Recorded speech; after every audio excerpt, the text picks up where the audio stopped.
UKLO 1 year masters. No IELTS required up to 5 years visa. High visa success rate. Prakasam barrage చుట్టూతా ఒక 4 boats అనేది 3-4 boats అనేది అక్కడ ఉన్నాయి. సో ఆ బోట్స్ పంపించింది నందిగామ సురేష్ గారు అని ఇప్పుడు కొన్ని మీడియా ఛానల్స్లో మనం చూస్తున్నాం. అసలు మీ దృష్టిలో మీ అనాలిసిస్ ప్రకారం మీరు ఎంక్వైరీ చేసిన ప్రకారం ఆ బోట్స్ ఎవరి నిజంగా నందిగామ సురేష్ గారిదేనా? ఇంకోటి అంటే ఆ బోట్స్కి పర్మిషన్ ఉందా? నందిగామ సురేష్కి సంబంధించిన బోట్లు అనేటువంటి అంటే ఆయన యొక్క అనుచరుల బోట్లు అనేటువంటిది నిర్ధారణ అయింది. ఓకే, ఓనర్లను కూడా అరెస్ట్ చేయడం జరిగింది. అయితే యాక్చువల్గా ఇవన్నీ కూడా అటు గుంటూరు జిల్లా వైపు ఆపరేట్ చేయాల్సినటువంటి బోట్లు అక్కడి నుంచి ఇబ్రహీంపట్నం తీసుకొచ్చారు దానికి 2 రోజుల ముందు అనేటువంటి సమాచారం ఉంది. జనరల్గా ఏంటంటే నందిగామ సురేష్ అనేటువంటి వ్యక్తి ఆ ఏరియాలో ఉన్నటువంటి ఈ ఇసుక మాఫియాని మొత్తాన్ని కూడా అతనే హ్యాండిల్ చేసేవాడు. అతను తప్పితే ఇంకెవరు కూడా ఇసుక దందా చేయడానికి లేకుండా అతను కట్టడి చేశాడనేటువంటి అనేక వార్తలు వచ్చినాయి. ఇవేదో తెలుగుదేశం వాళ్ళు చేసిన విమర్శ కాదు, వాళ్ళ పార్టీలో ఉన్నటువంటి స్థానిక ఎమ్మెల్యే తాడికొండ ఎమ్మెల్యే ఎవరైతే ఉన్నారో ఉండవల్లి శ్రీదేవి గారు చేసినటువంటి ఆరోపణలు అనేక సందర్భాల్లో. సో అతనికి ఇతను అనుచరుడు ఈ బోటుకు సంబంధించినటువంటి. ఇంకొక బోటుకు సంబంధించినటువంటి వ్యక్తి ఏమో జగ్గైపేట మాజీ ఎమ్మెల్యే అనేటువంటి తలసిల్ల రఘురాంకు సంబంధించినటువంటి అనుచరుడు, నాయకుడైనటువంటి తలసిల్ల రఘురాం. సో నాయకులు అవ్వటం, వాళ్ళ బోట్లు అవ్వటం, తర్వాత 3 దాదాపు 40-50 టన్నుల బోట్ అంటున్నారు ఒక్కొక్కటి. జనరల్గా వాటిని ఏం చేస్తారంటే లంగరేసి చాలా పకడ్బందీగా దాన్ని కట్టుబాటు చేస్తారు ఒడ్డున ఇచ్చేసినప్పుడు. పైగా పైనుంచి వరద వస్తుంది, ఎప్పుడూ లేనంత వస్తుందన్నప్పుడు ఇంకెంత జాగ్రత్త తీసుకోవాలి. అలా తీసుకోకుండా 3 పెద్ద బోట్లని ఒకే తాడుతోటి ఒకదాన్ని బంధించి ఒక చిన్న తాడుతోటి ఒక చెట్టుకు కట్టారు అంటేనే దాని వెనకాల దురుద్దేశం కనపడుతుంది. తర్వాత ఇది అయిపోయి బోట్లు వీళ్ళు అక్కడ అడ్డం పడ్డ వెంటనే బోటు మిస్ అయితే యజమాని ఏం చేయాలి? కంప్లైంట్.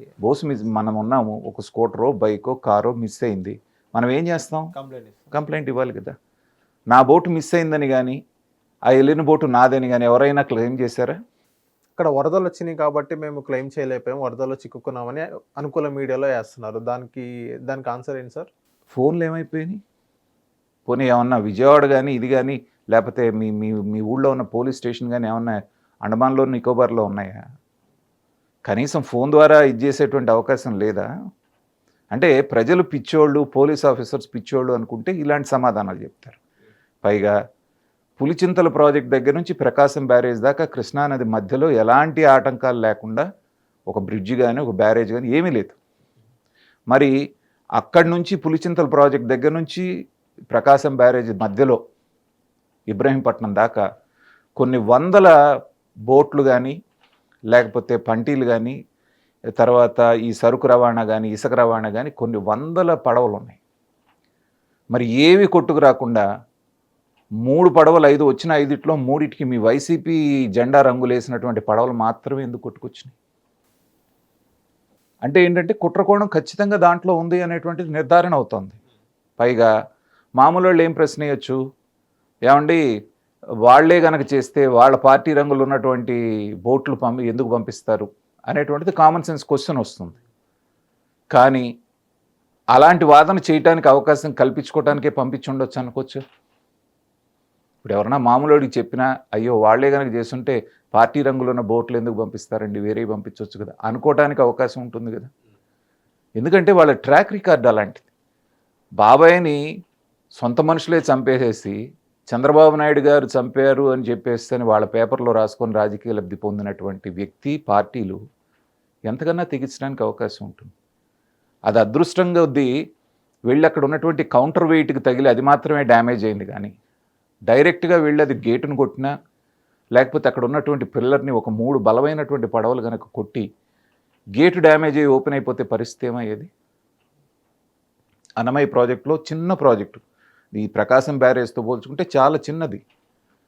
దాంట్లో ఒక గేటు తెగటం వలన దాదాపు 30 మంది కొట్టుకుపోయారు, శవాలు కూడా దొరకలేదు చాలామంది. అలాంటిది 11 లక్షలు 12 లక్షల క్యూసెక్లు వాటర్ వస్తున్నప్పుడు ఆ బ్రిడ్జి కనుక ప్రకాశం బ్యారేజ్ 1-2 గేట్లు కనుక బ్రీచ్ అయి ఉంటే కొట్టుకుపోయి ఉంటే మొత్తం ప్రాజెక్టుకే ఇబ్బంది వచ్చేటువంటి పరిస్థితి ఉంటే. అంటే వీళ్ళ రాజకీయాల ప్రయోజనాలు అదే గనక జరిగి ఉంటే కింద ఉన్నటువంటి లంక గ్రామాల దగ్గర నుంచి చివరికి అక్కడ ఉన్నటువంటి హంసల దీవి దాకా ఏమీ మిగిలేదు కాదు. చుట్టుపక్కల ఉన్నటువంటి గ్రామాలు కానీ లంకలు కానీ ఏమీ మిగిలేవి కాదు. అంటే వాళ్ళ చంద్రబాబు నాయుడు ఫెయిల్ అయ్యాడు అనేటువంటి ఒక మాటను ఎస్టాబ్లిష్ చేయడానికి ఎంతటి దారుణానికైనా వీళ్ళు తెగిస్తారు అనేటువంటిది అక్కడ ఎస్టాబ్లిష్ అవుతాం. ఇప్పుడు ఆ కొట్టుకుపోయే వాళ్ళలో కేవలం తెలుగుదేశానికో లేకపోతే జనసేనకో ఓట్లు వేసిన వాళ్ళు ఉండరుగా. మీ పార్టీ వాళ్ళు ఉంటారు, మనుషులు ఎవరైనా మనుషులే కదా. అంటే వాళ్ళు వీళ్ళని కాదు, ఒక డిస్ట్రక్షన్ జరగాలి, దాని నుంచి రాజకీయ లబ్ధి పొందాలి అనేటువంటి దీంతో మొదట్లో నేను కూడా నమ్మలేదు.